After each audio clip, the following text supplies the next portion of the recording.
and passion, compel him to act.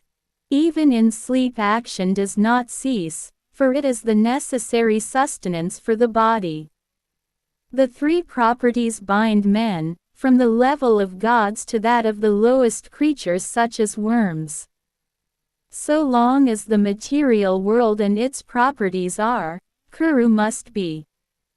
Therefore, the sphere of birth and death, of sinful impulses, which are evolved from a previous source or prakriti nature, is Kurukshetra, whereas the sphere of righteous impulses which guide the self to God, the highest spiritual reality, is Dharmkshetra.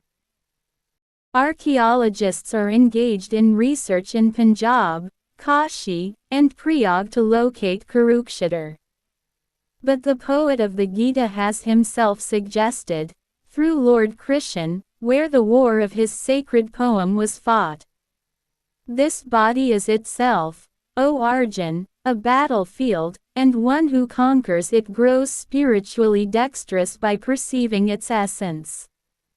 He then elaborates the structure of this battlefield, sphere of action, constituted of 10 perceptors: 3, the objective and the subjective mind, the ego, all the 5 perversions object carriers tanmatra, of the 5 senses of perception, word, touch, form, taste and smell.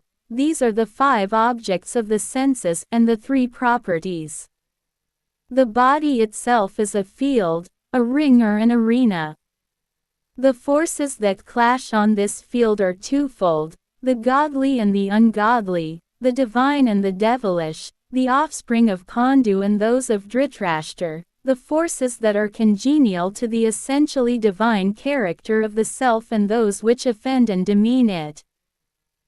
The clue to the mystery of the conflict between the opposed impulses begins to be seen when one turns for enlightenment to an exalted sage who has enriched himself with worship and meditation. This field belongs to one who realizes its essence, and the war fought on it is the only real war. History is crowded with wars of the world, but the victors in these wars have but sought in vain for a permanent conquest. These wars were nothing beyond acts of retribution. True victory lies in subduing matter and in perceiving, as well as becoming one with, the Supreme Spirit that transcends it. This is the only conquest. 3. The 10 senses. 5 of perception, Gyanendriya.